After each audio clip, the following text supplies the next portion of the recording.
उस बिटिया का नाम क्या रखा महाराज परीक्षित? नवलदे।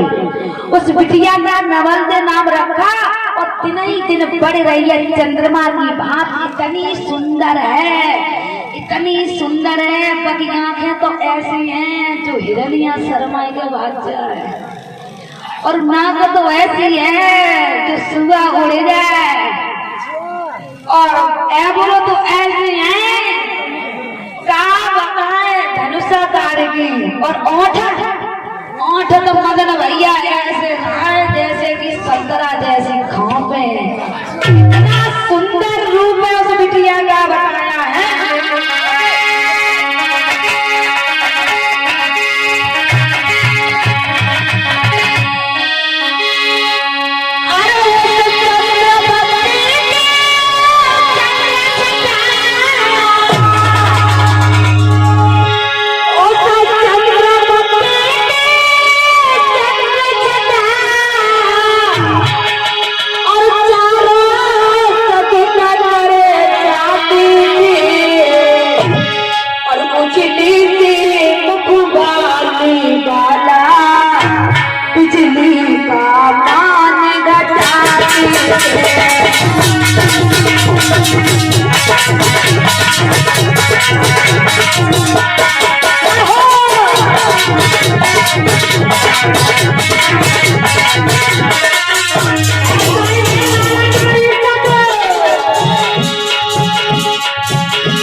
तो उस समय वो बिटिया की उम्र 14 साल की थी। देखिए 14 साल तक माँ अपनी बेटी को छिपाए रही। 14 साल की बिटिया हो गई तो स्नान करके अड्डे पे खड़ी थी, बदन में एक कपड़ा लपेटे थी, एक कपड़ा लपेटे थी और केसों को सुखा रही थी अड्डे पे। उसी समय बासु की नजर पड़ी वह बिटिया पे। अब बासु को तो पता है भाई के दूसरी है। बासु के मन में पाप आ गया, बासु के मन में पाप आ गया और मन ही मन सोचने लगा अगर इतनी सुंदर हमें रानी मिल जाती तो कितना बढ़िया है। अगर इतनी सुंदर लड़की के साथ हमारी शादी हो जाती तो फिर तो अच्छा, तो खुद की बिटिया है लेकिन उसे पता ही नहीं। तो मन ही मन सोचा है, मन ही मन बोला क्या, और टकटकी लगा के नवलदे गाय देख रहा है और हमको ऐसी दुल्हन मिल जाती मेरे सब मन की हुई जाती।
जैसे ही इतना विचार किया कि मुझे ऐसी पत्नी मिल जाती, उसी समय बासुर के कूड़ हो गया, कूड़ी हो गए।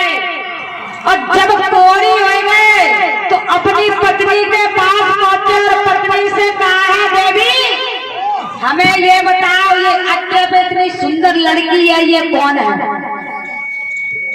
पत्नी ने कहा, पिया हमें माफ कर देना, हमें माफ कर देना, मैं ममता की वजह से इसे मार नहीं सकी, ये तुम्हारी कन्या है। बासु कहने लगा, मैंने उसके बारे में गलत सोच लिया, हमारा कोई हो गया। तब तक बिटिया भी भाग के आ गई, बिटिया भी भाग के आ गई। आज राजा बासु को नवल के पैरों पे गिर पड़ा, बेटी मुझे माफ कर देना, मुझसे बहुत बड़ी गलती हो गई। बिटिया कहने लगी, कोई बात नहीं पिताजी, गलती हो गई तो कोई बात नहीं। आज इधर पत्नी बोली है बासु की, अब ये तुम्हारा कोड़ कैसे ठीक होगा? तो पत्नी ने कहा, राजा परीक्षित के यहाँ पर अमृत कुंड है, अगर कोई यहाँ से अमृत ले आए तो तुम जरूर ठीक हो जाइए, लेकिन लेन हो जाइए। अब नवल बोली, पिताजी हम लेने जाएंगे, पिताजी अमृत लेने हम जाएंगे। नहीं बेटी, तुम अमृत लेने के लिए मत जाओ। क्यों? ऐसा है, हमने कुछ ऐसे 4-5 खिले थे, गरज की बाजी खिली थी। अच्छा, उसमें हम हार गए थे, और उस कुंड की देख जो परीक्षित कर रहा है। अच्छा, कुंड का पहरेदार परीक्षित है। हाँ। तो वो अहीर का छोकरा हमारा क्या कर लेगा? नहीं बेटी, तुम्हें पकड़ लेगा, तुम्हें आने नहीं देगा बाप। अरे नहीं पिताजी, हमारा हक है तुम्हें सही करना, और ऐसे बच्चे को नालायक ऐसी औलाद जो पिता का करता, पिता पालन नहीं करता, पिता की देखभाल नहीं करता, हमारा घर में तुम्हारी सेवा करना हम जरूर चाहेंगे। बेटी, हाँ। नाना प्रकार से तुम्हें बंदी बना देगा। अरे उसकी क्या हैसियत है, उसकी क्या औकात है, वो हमें बंदी बना लेगा।